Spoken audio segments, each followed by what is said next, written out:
Bago natin simulan ang kwentong ito, shoutout ko muna yung mga bagong warrior members ko na sina Christine Olson, Sara Doromal, Cry Nevermore, Neil San Juan, at sa mga nag-renew ng badge na sina Ryan Bascon, Lane C., Rain Lazaro, Natalie May Europa, at kay Zarina Micaela Mercado.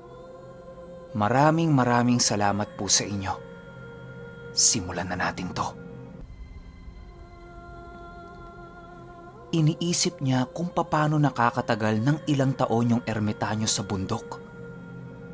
Kung siya kasi yung gagawa ng mga ginawa ng ermitanyo, baka 1 linggo pa lang patay na siya.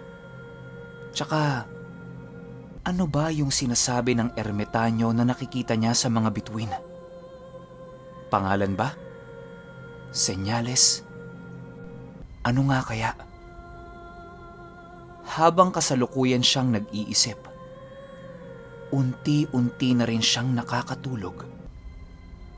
Nang biglang, meron siyang narinig na parang baboy ramo na nasa gilid nila. Para itong naghuhukay ng lupa. Dahan-dahang sinilip ni Papay Sito kung ano ba yon. Pagtingin niya, isang napakalaking anino ang nagbubungkal ng lupa.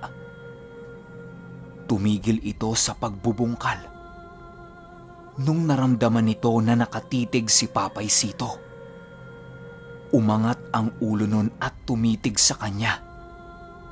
Nagliliwanag ang mata nito sa dilim na kulay asul. Akala ni Papay Sito nakatayo na yon. Pero, unti-unti itong lumalaki na para bang tumatayo siya. Nakatingala na si Papay Sito habang nakatitig siya sa 2 kulay asul na nagliliwanag. Maya-maya pa, biglang inubo yung ermitanyo at nawala yung tinitingnan niya. Ginising ni Papay Sito yung ermitanyo. Ang sabi niya, may kung anong nilalang ang sumisira sa mga pananim niya. Hindi siya pinansin ito at nagsalita pa ng, "Ha? Sumisira? Baka sira lang ang ulo mo." Ay, matulog ka na. Ilang minuto ang lumipas. Mas lalong hindi nakatulog si Papay Sito. Pakiramdam niya, sa isang iglap lang mamamatay siya sa lugar na yon. Ang ginawa niya, siniksik niya yung sarili niya sa ermitanyo.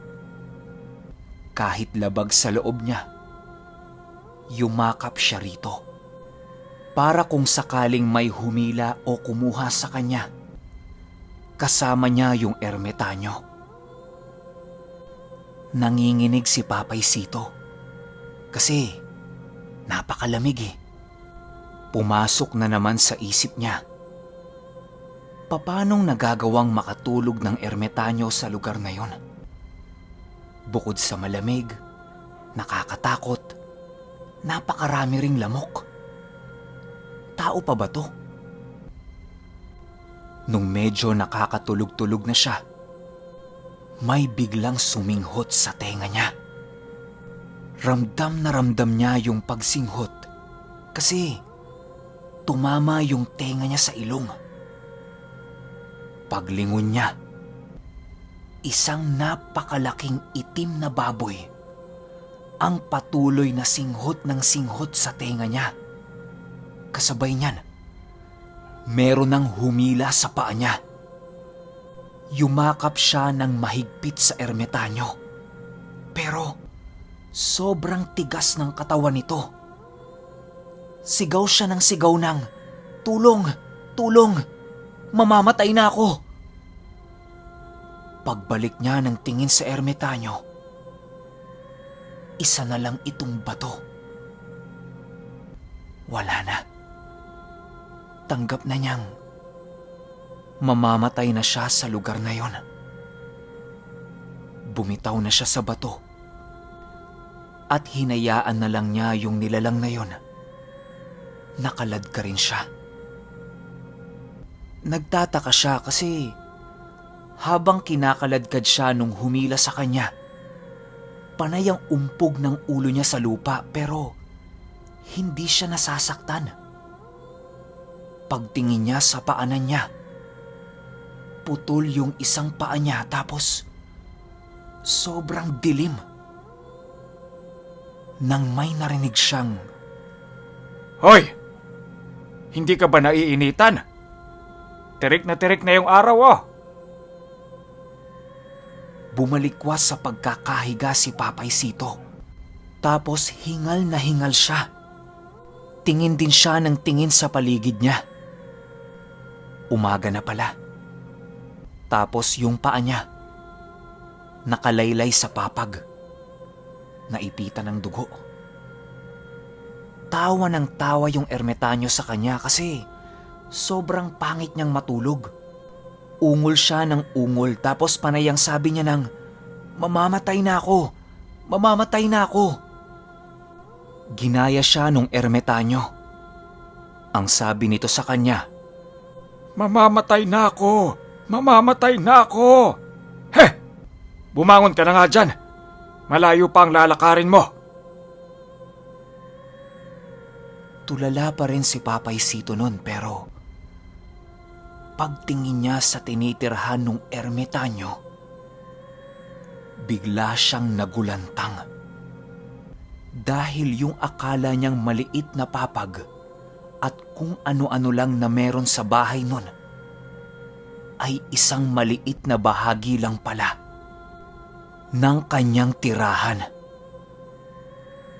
Pagtingala ni Papay Sito sa malaking puno kung nasaan ang papag ng ermitanyo, samut-saring panyo, papel, kahoy na may ukit, mga nakadikit na barya, tuyong baging, at kung ano-ano pa.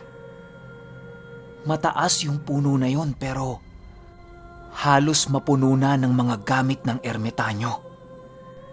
At pagtingin naman niya sa likod ng puno, merong mahabang lupa na nakabungkal.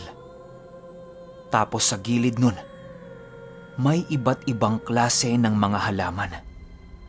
Dito na napagtanto ni Papay Sito na talaga namang kayang-kayang mabuhay ng ermitanyo sa bundok na yun.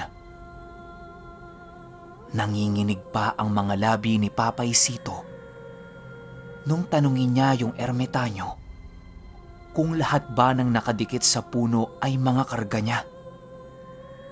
Ang sagot nito sa kanya, lahat ng nakikita niya sa puno, kung hindi pangontra, panglinlang, pangligaw, pangmanipula ng isip, pangsunog sa ibang nilalang. Nakapaskil lahat yun doon para magsilbing babala sa lahat ng nilalang na magtatangkang dumikit sa tirahan niya. Kaya kung meron mang pinakaligtas na lugar sa bundok, sa bahay niya yun. Niyaya na siya ng ermitanyo na maglakad pababa ng bundok para makauwi na siya. Habang naglalakad sila, ang sabi nito sa kanya, tandaan ang lahat ng dinadaanan nila. Kasi yung mga dinadaanan nilang yon, hindi basta-basta nakikita. Isang maling liko lang, pwede ka nang hindi makalabas sa bundok na yon. Nung nahatid na siya ng ermitanyo sa patag, ang huling bili nito sa kanya, Bumalik ka kung kailan mo gusto. Basta, dapat marami kang dalang alak, ha?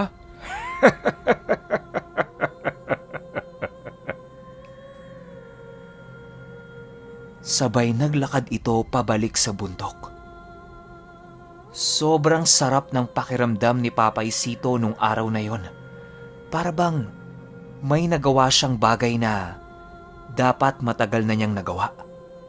At saka, ang aliwalas ng pakiramdam niya. Kaso lang, yung paglalakad niya, parang sobrang tagal naman ata. Kasi nung gabi na pumunta sila doon, sandaling-sandali lang silang nakarating. Pero bakit ngayong solo na lang siya? Parang napakalayo naman. Nung nakauwi na siya sa bahay nila, gulpi sarado siya sa tatay at nanay niya. Hindi ba naman nagpaalam eh? Noon kasi sa mga probinsya, kahit nasa tamang edad ka na, kapag hindi ka nagpaalam sa mga magulang mo, tapos bigla-bigla ka na lang mawawala, malaking kabastusan yon para sa kanila. Nawawala kasi yung tinatawag na respeto sa magulang. Sa panahon kasi ngayon, bibihira na lang yung ganyan. Kaya alam ko naman na konti lang ang makaka-relate.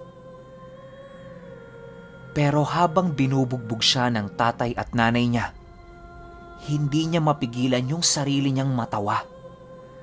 Tawa siya ng tawa habang binabambu siya ng tatay niya. Nung tapos na, lumuhod siya sa harap ng mga magulang niya at humingi kaagad siya ng tawad. Nagpaalam na din siya na gusto niyang maging isang ganap na manggagamot. Tutulong pa rin naman siya sa mga gawain nila sa bukid o kahit na ano pang trabaho. Pero may oras na aalis siya ng bahay nila para magdasal. Tanong ng tatay niya sa kanya, bakit niya pa kailangang umalis sa bahay? Hindi ba pwedeng doon na lang siya magdasal? Sagot ni Papay Sito, hindi naman siya araw-araw aalis. Mga 3 o 4 na beses lang sa isang linggo. Kailangan niya kasing puntahan yung maestro niya para magabayan siya ng tama. Tanong naman ng nanay niya, saan nakatira yung tinatawag niyang maestro?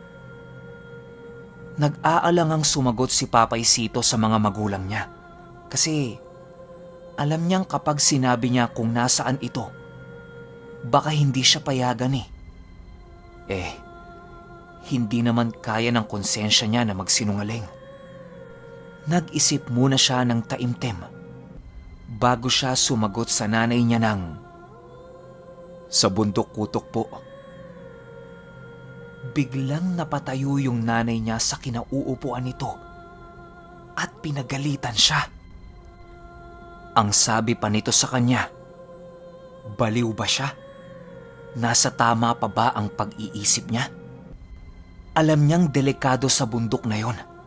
Tapos doon pa siya pupunta. Hindi ka na pupunta doon.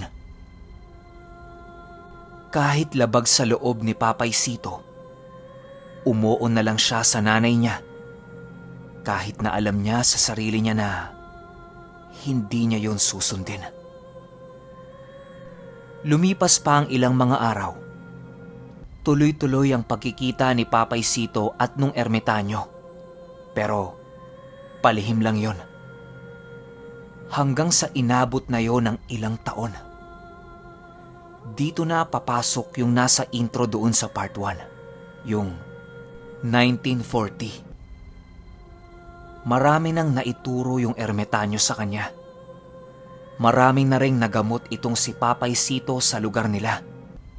Kaya naging bantog na manggagamot siya sa buong Camarines Sur. Pero walang nakakaalam ni isa ng tungkol sa maestro niya. Hanggang isang araw, natapat siya sa isang kakaibang pasyente. Unang kita pa lang ni Papay Sito dito, nakaramdam na siya kaagad ng matinding kilabot. Bukod sa para na itong bangkay dahil sa kulay ng balat niya, meron na rin kakaibang amoy ang tao na to, na para na siyang isang bangkay.